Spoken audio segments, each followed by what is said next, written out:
Mystery in the Mountains. The Truth About the Donner Party, 1846. On January 12, 1847, a piercing cry echoed through the Sierra Nevada mountains through the biting morning frost. Jagged peaks cast long shadows over a small Mado village where a terrified boy, wrapped in animal pelts, stumbled out of the dense forest, his face contorted with fear, his lungs heaving as he gestured wildly toward the darkness between the trees.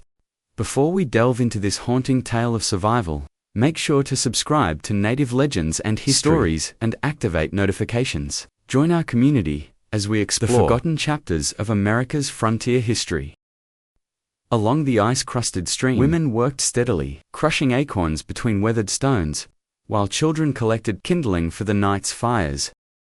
The steady thump of mortar blended with soft murmurs and easy banter.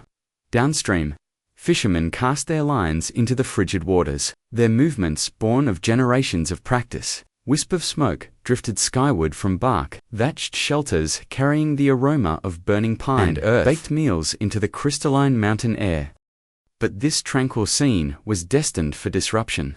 As the village warriors reached for their obsidian arrows and flint blades, 7 shapes materialized from the forest depths. They moved like you spooky spirits of the dead, the midgy-whispered souls condemned to eternal wandering. Their emaciated bodies hung with decaying rags, flesh shrunk tight against jutting bones.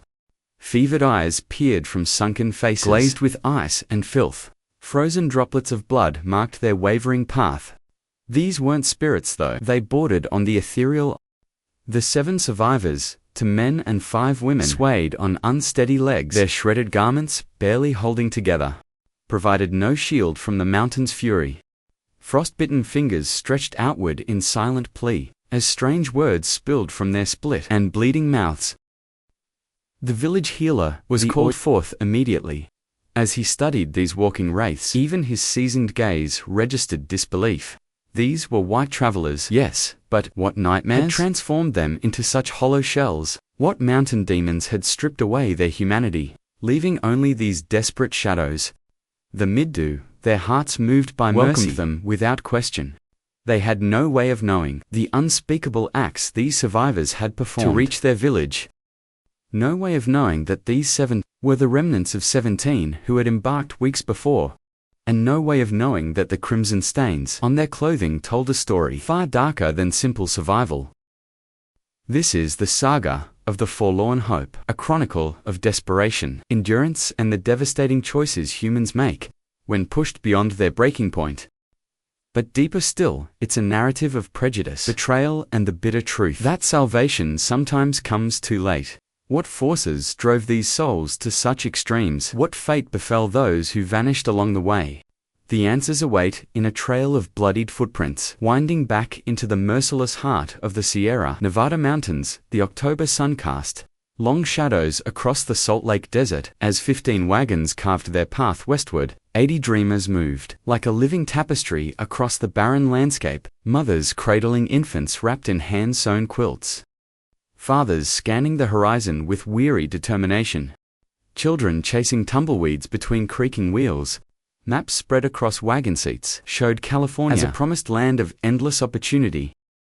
Sarah Foster pressed a flower between the pages of her journal, imagining gardens that would bloom year-round in their new home. Behind her, James Reed's wagon carried a polished writing desk, a symbol of the civilized life they hoped to build in the West. The wagon train moved like a slow-motion dance, wheels rising and falling over sun-baked earth, oxen swaying in their yokes, women gathering dried buffalo chips for evening fires. 6 months of travel had taught them its rhythm. The morning bustle of breaking camp, the long hours of walking, the evening ritual of circling wagons.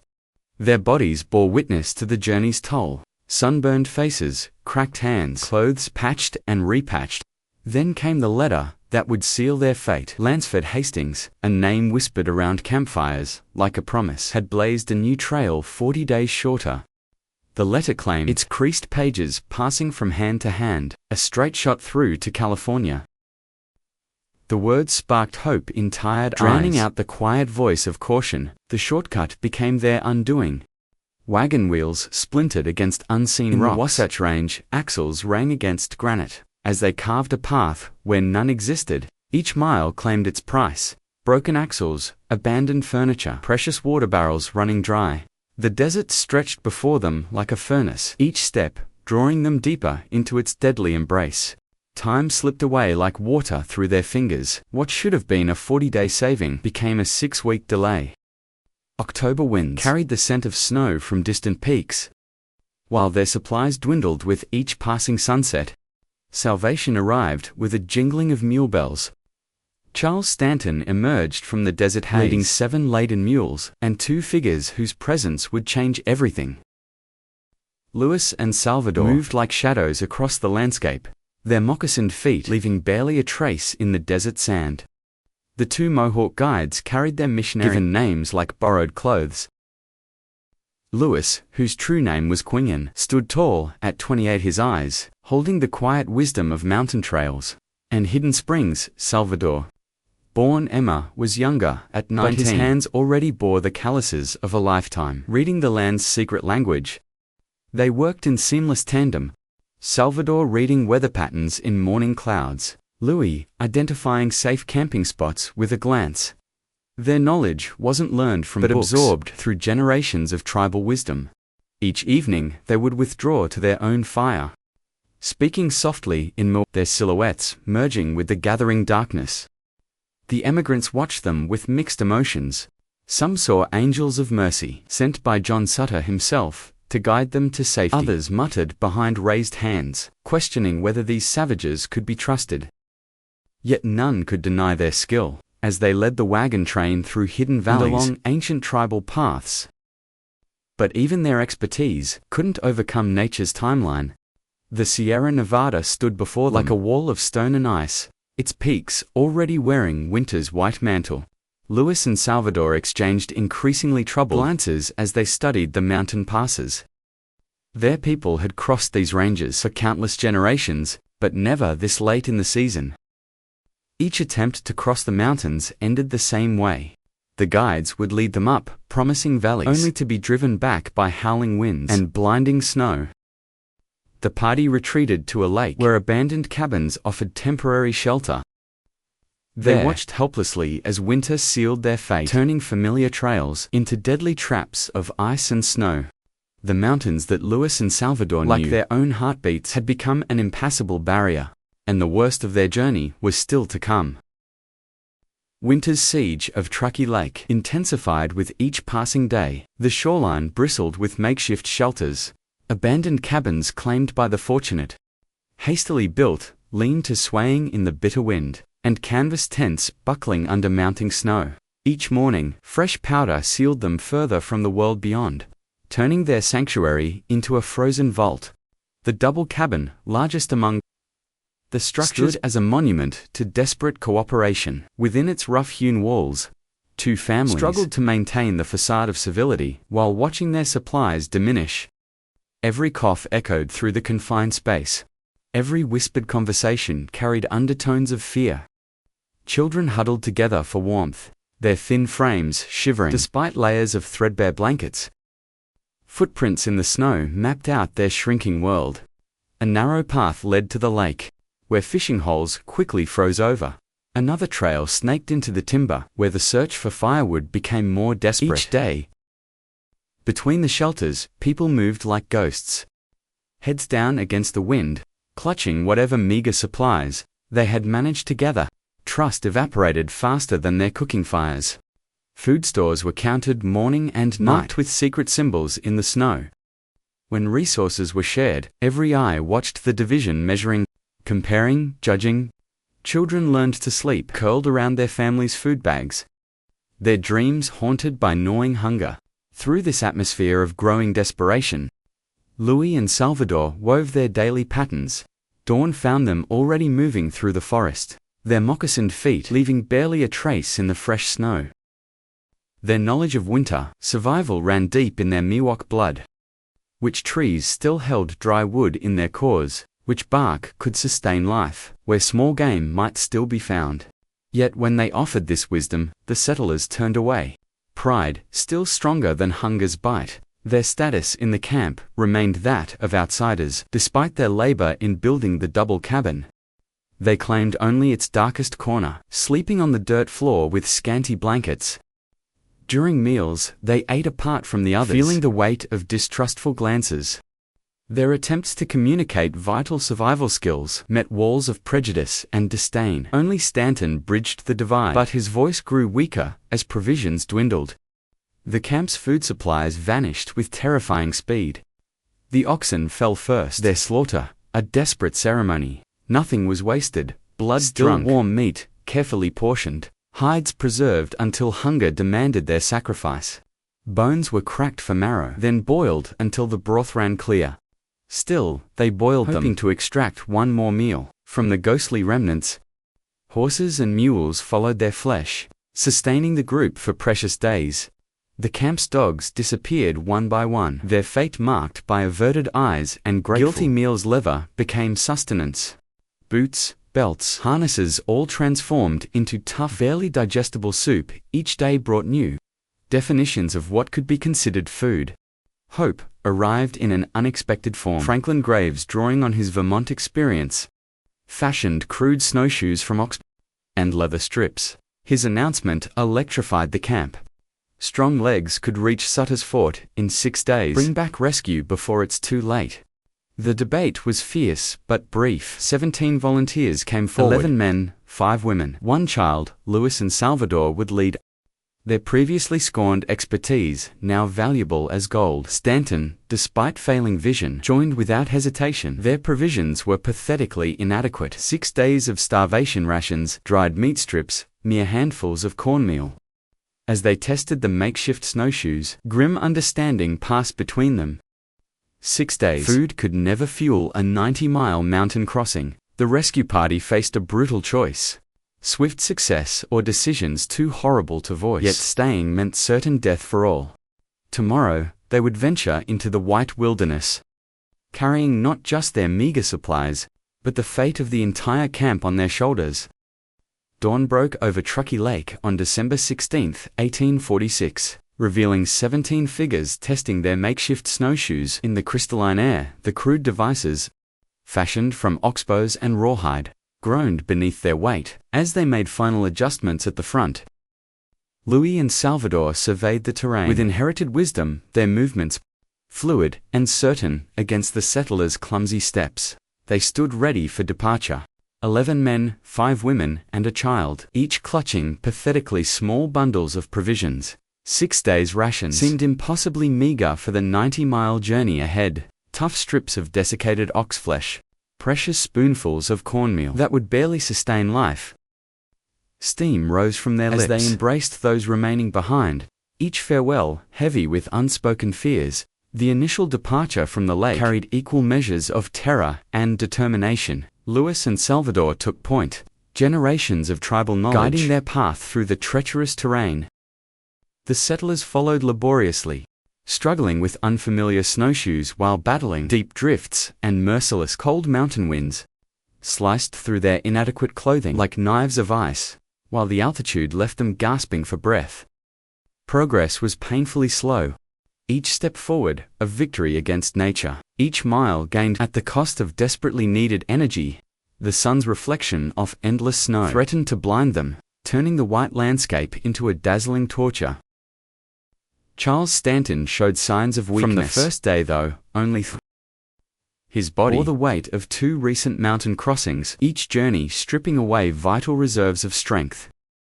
His eyes, already failing, squinted painfully against the snow's brilliant glare. December 18th marked the beginning of Stanton's decline. He began lagging behind the group, appearing at their camps hours after the others had arrived. Each day, the delays grew longer, his movements more labored. On December 20th, they found him resting on a fallen pine, his hands shaking as he reached for his tobacco pouch. "Move ahead," he murmured, voice barely audible above the mountain winds. "I'll be along shortly." Lewis and Salvador recognized the resignation in his eyes, the look of a man who had made his final decision. They watched silently as he packed his pipe with deliberate care, his acceptance of fate evident in every measured gesture. The party pressed onward, but every ridge became an observation post, eyes strained through swirling snow. Searching for Stanton's familiar silhouette on the trail behind them, he never appeared. Spring would come and go before his body was discovered still seated on his chosen resting place. Frozen fingers still wrapped around his faithful pipe. His loss cast deep shadows over the group's morale. Stanton had been their bridge to the outside world, the one who had brought both supplies and guides from Sutter's Fort. Without his steady presence, their tenuous grasp on hope began to slip. Winter storms intensified, obscuring trails and forcing them into dead ends that wasted precious time and strength. Christmas Eve brought nature's fury in full force. The remaining 16 huddled around a dying fire as Antonio, the Mexican teamster, silently surrendered to the cold. They moved his body from their circle mechanically, already numbed to death's presence. When fierce winds extinguished their fire, they pressed together beneath makeshift blanket shelters, depending on shared body heat and gathering snow for survival. Franklin Graves succumbed next, his 57 years weighing too heavily against the mountain's challenges. As life ebbed away, he gathered his daughter's clothes, whispering a terrible request through cracked lips, begging them to use his flesh for survival after death claimed him. Morning revealed his body among 3 others in the snow. Patrick Dolan's death came with haunting strangeness. Rising suddenly from their shelter, he began shedding clothes, smiling serenely as he proclaimed his warmth. Too weak to prevent his actions, the group watched helplessly as he wandered into the storm. His return brought only brief relief. Death claimed him soon after. Young Lemuel Murphy followed before dawn, his small frame finally surrendering to winter's embrace. The following day brought clearing skies and humanity's darkest hour. 36 hours had passed without food. 4 bodies lay preserved in the snow. While Dolan's earlier suggestion about drawing lots for sacrifice haunted their thoughts. With tears freezing on their cheeks, they began the unthinkable task of preparing the dead for consumption. Louis and Salvador stood apart, their ancient cultural beliefs preventing participation in this desperate act. Miwok tradition forbade not only cannibalism, but even the consumption of bears, fearing the animals might have eaten human flesh. While others cut and wept, the 2 guides maintained their distance, their physical hunger dwarfed by spiritual revulsion. The aftermath of that first ghastly meal brought subtle but dangerous changes. William Foster, watching his beloved Sarah grow weaker, began viewing Louis and Salvador with predatory calculation. His whispered proposition to kill the Miwoks for food spread through the group like frostbite.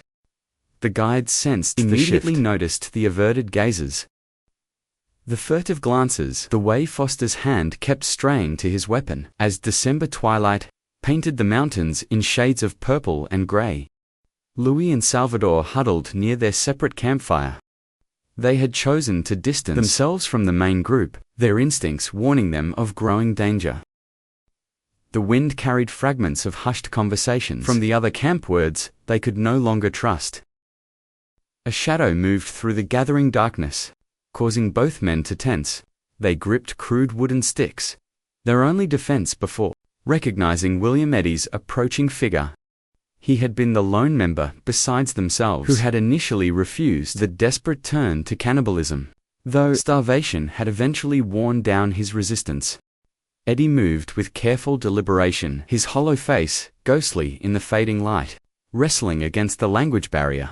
Through a combination of gestures and simple words, he conveyed his terrifying warning.